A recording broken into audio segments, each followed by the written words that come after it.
Okay, winding up chapter 6, the last section that we're going to cover, and we're skipping uh, 6 and 7, which deals with long division and synthetic division. Good stuff, but again, we have enough to cover, and it's not in our curriculum. So here we're going to deal with formulas, applications, and variation. We're going to talk about direct variation and inverse variation, joint variation, and combined variation. This is often done in chapter 2, where we went over the graphing of things, because you'll see some of this relates quite a bit to some of those formulas.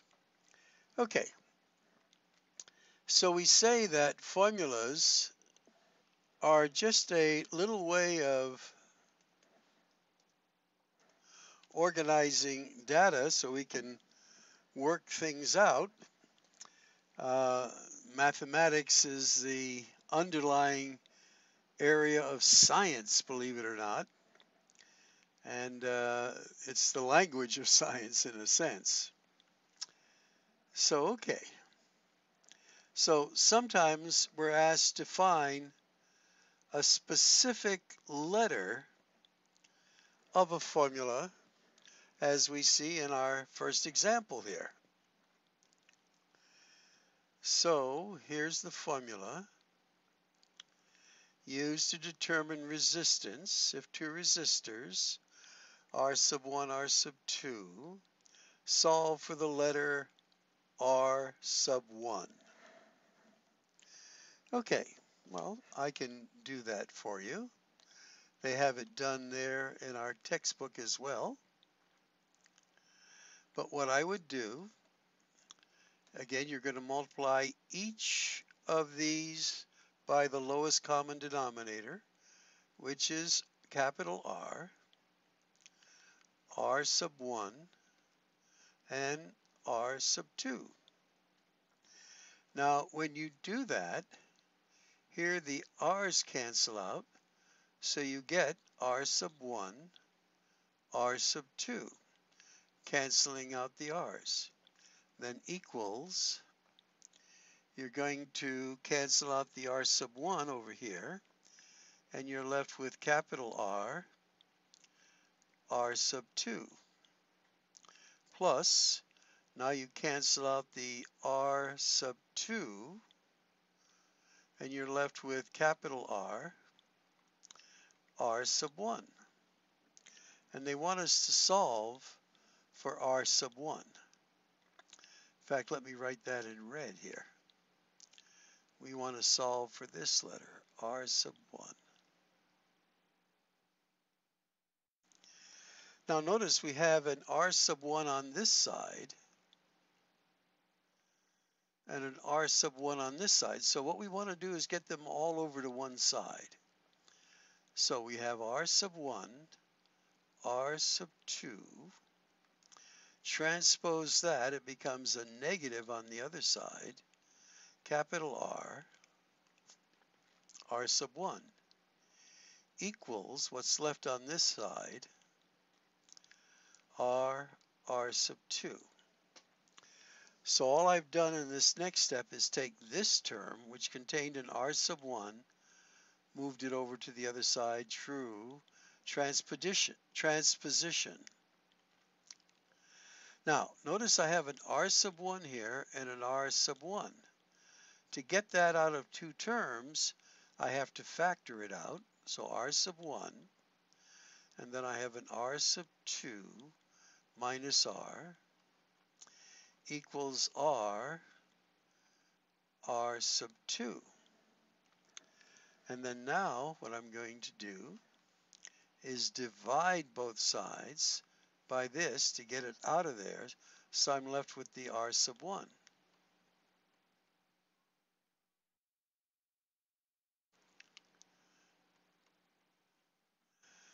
And I think we have to go down a little further here to get to our answer, because now this cancels out and our R sub 1 is this. Let's take a look at it if it's on this page. No, it's on the next page. And there it is. Okay? We had to factor out the R sub 1, which we did, and then divide. Okay. Now in this next formula, we have this. And what letter do they want us to find? The letter H here. Now it's all worked out down there, but I'll do this for you also. Now notice this is set up sort of as a proportion, so we can use cross multiplication here. So we're going to get V squared times R plus H equals R squared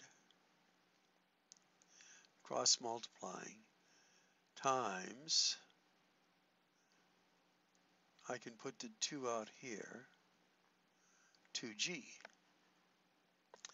Now I have to get the H out of the parentheses, so I'm going to go V squared capital R plus H V squared, as I distribute that V squared, equals 2 capital R squared G. Now I want to solve for H, so I'm going to transpose this to the other side as a negative V squared R. So that's gone now, and I can just erase it. And now to get the H by itself, I will divide both sides by V squared. Now,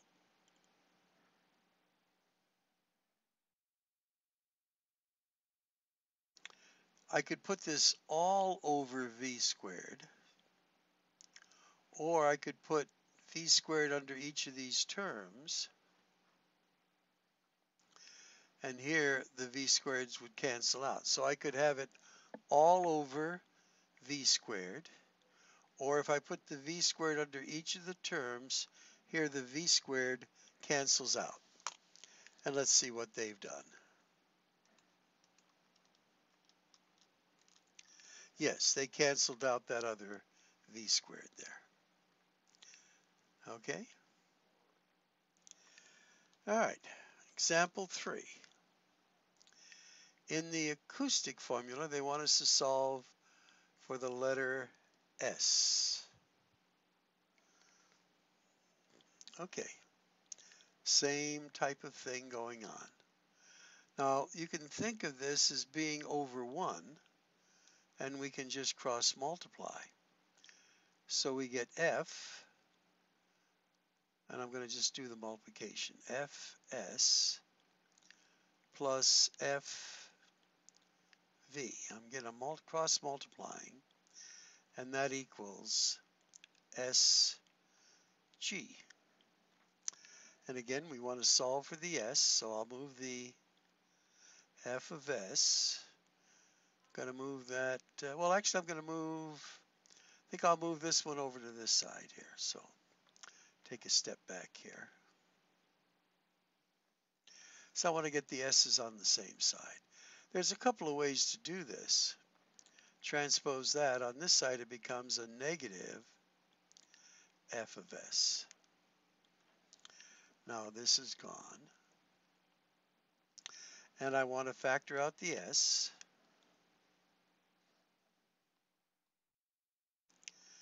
I get G minus F, Fv, and now I'm going to divide both sides by the G minus F.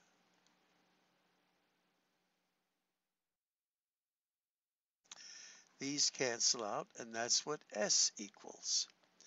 So lots of different little things that we're doing. And let's check it out here as well. Okay, worked out very well. Again, you could look at the book, you could rewind the tape, and see what's going on. Okay, variation. Now, variation has a basic formula, direct variation, when we write it. And I've always told students that if you have a direct variation, the first thing you should write down is y equals kx, where this is going to be your relationship, and if you plot them as ordered pairs, they make a nice straight line. And do you see some familiarity here? Do you remember back in chapter 2, y equals mx? And then we had a plus b that we had often. That was your y-intercept, and this was your slope. Well, in variation, the slope is replaced with the letter k, which is like the slope. It's called the constant of variation. So there's a typical formula where it would be sort of like y equals mx, where E is your earnings, and then your slope is, or your constant of variation is 22 times the number of hours that you work. So there in function notation, or in a modification of slope-intercept, remember y can be replaced by f of x. This is your basic formula. So let's see what kind of problems they're going to give us.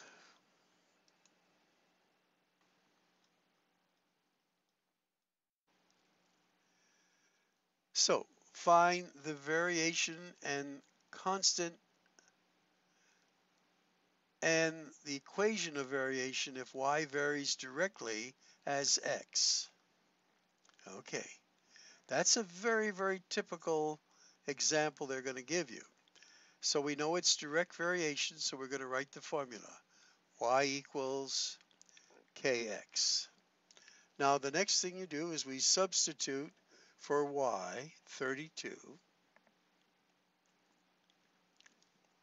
and we substitute the 2. Now we solve for k. We divide both sides by 2, and we get 16. So what is our equation then of direct variation for this situation? Well, it becomes y equals 16x. And that's what they're telling us. And if we want to put it in function notation, we just replace that with the function symbol. All right, let's look at the next one.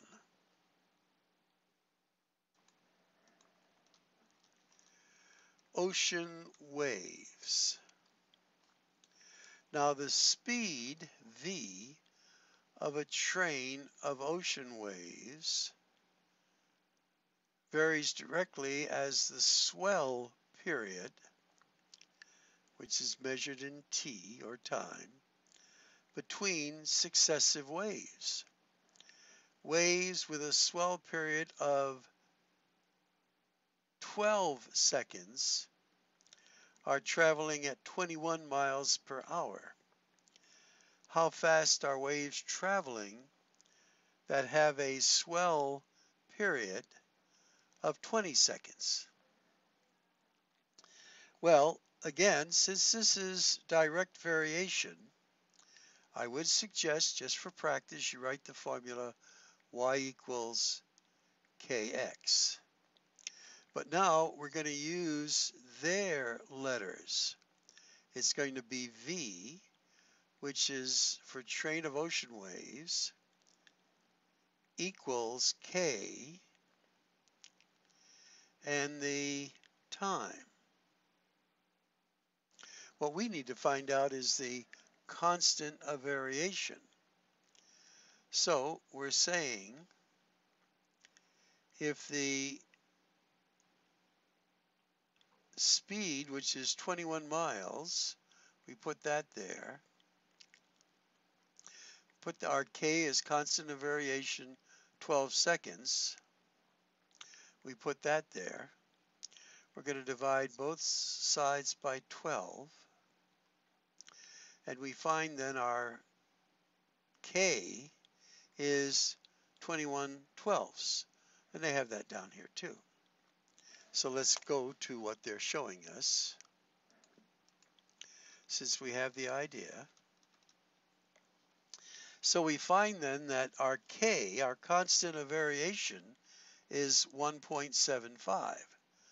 So we now have the new formula of v equals 1.75 t. Well, we have then that our time is 20 seconds, so we go 1.75 times our new wave speed of 20 seconds, okay? And that'll give us our answer of 35. So our speed then would be 35 miles per hour. Wow. And that is just a use of direct variation. When our swell period is 20 seconds, 35 miles per hour. Direct variation. Now we're having inverse variation. And for this, whenever you hear inverse variation, you're going to write this formula. Y equals k over x. Now, anytime we're going to solve for an inverse variation, notice what happens if we solve for k. Again, think of that as a proportion. We can cross multiply and get xy equals k. So k is the product of the x and the y. Now notice these items of data. What's the product here? 20. What's the product here? 20. The product here? 20. The product here is 20. The product will always be 20. But we still have to figure out, depending on the situation they're giving us, what our variation, our inverse variation, our constant of variation would be. And remember, in inverse, it's just the product of that. Okay, let's try some examples.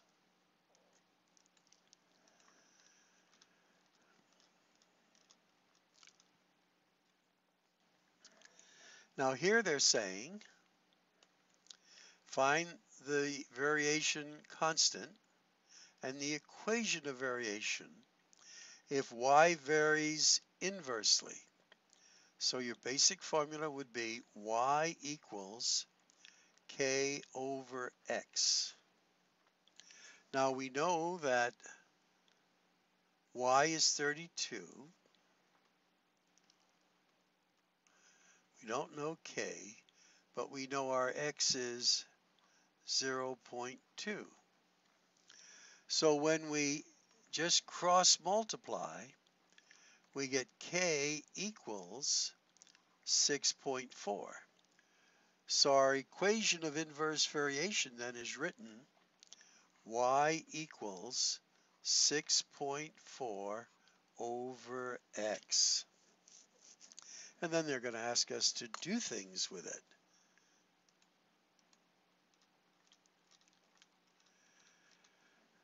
Movie downloads. The time it takes to download a movie varies inversely as the transfer speed, S, of the internet connection.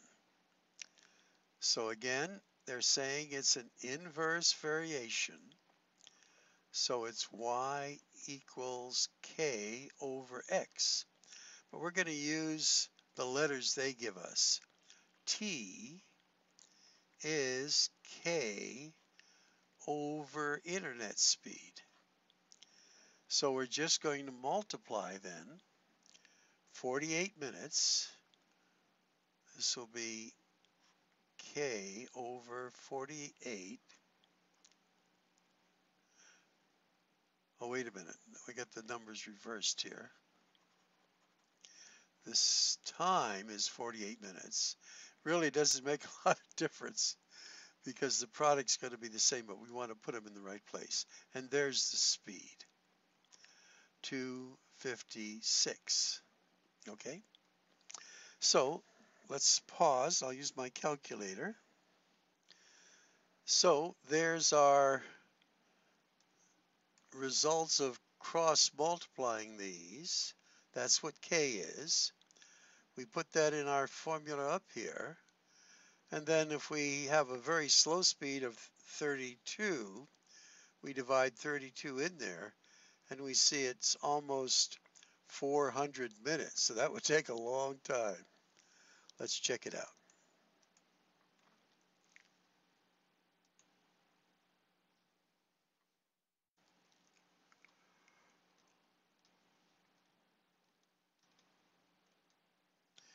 Did I get the right number when I multiplied? Maybe I didn't. But it's 48 times this. What did I have here?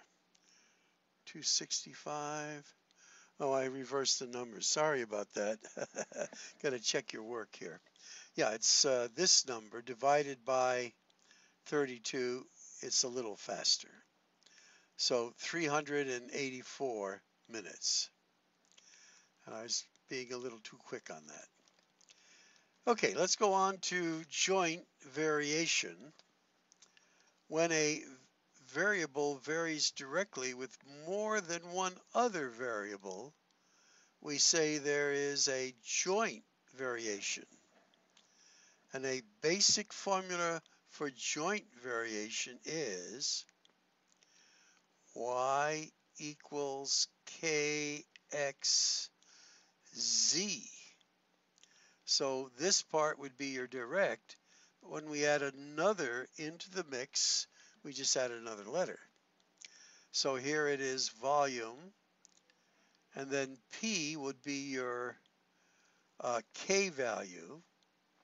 We say that V varies jointly as H and the square of R. Y varies jointly as X and Z, and there is our basic formula. And again, they're going to give us all the information. They'll give us a Y, they'll give us an X value, they'll give us a Z. We have to determine the K. So here, the Y is 30, the X is 2, the Z is 3. Our K is 5. So the equation of variation, joint variation, will be this, where 5 is our K.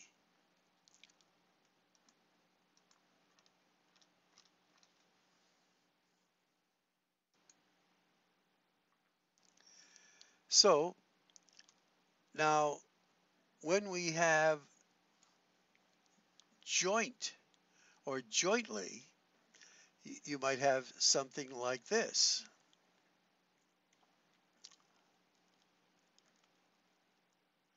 And I don't have to write it again. K is always up in the numerator.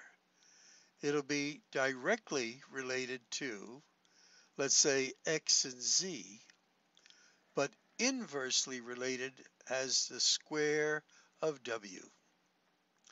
So again, you're going to substitute your letters.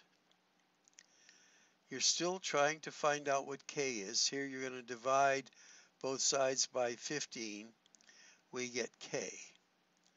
So our equation of joint variation here is what we started off with, but we put our value of K. We have to determine what the constant of variation is. Now, we can put other items in here and find out what our new Y is, now that we know what our K is. And of course, the proof of the pudding here, so to speak, is do you know how to do it? All right, and then we're now looking at models. We say a graph like the one to the left below indicates that the quantities represented vary directly. Look at that, having a nice straight line. The graph on the right represents quantities that vary inversely. This is very much the inverse variation graph. If we know the type of variation involved, we can choose one data point and then calculate the equation of variation. Again, if it's direct variation, we're trying to find the slope. And if it's inverse variation, the constant of variation using that formula. So here we're going to look at the data. And if you recall, when we started chapter 6, they gave us this. And we were wondering about a cat. I don't see the cat there. Anyway. So what type of data does this look like? Does this look like direct variation to you? Or more inverse? I have an idea.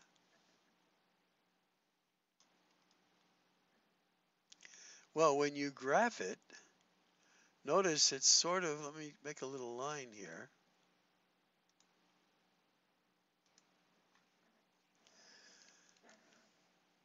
The graph looks a little bit like this if I connect them together. What did we say that was? If you said inverse, you are correct. Use the data point to find the equation that describes lifespan of a cat with a heart rate of 150 beats per minute. So again, our basic form would be y equals k over x. So our y is 25.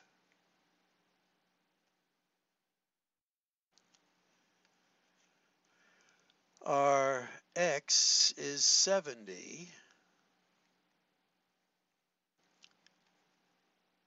So we'll multiply that. Let's see what we get. I'm going to try to put the data in there correctly this time. 25 times 70. And I get 1750. So our equation is going to be y equals 1750 over x. And our x here is going to be 150 beats.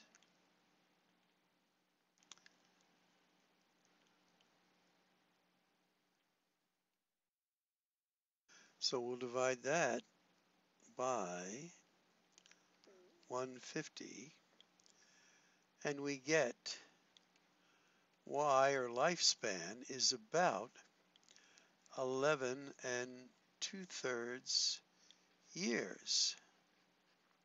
And as I recall, that is about the lifespan of a cat. Now you do get, a little bit to either side.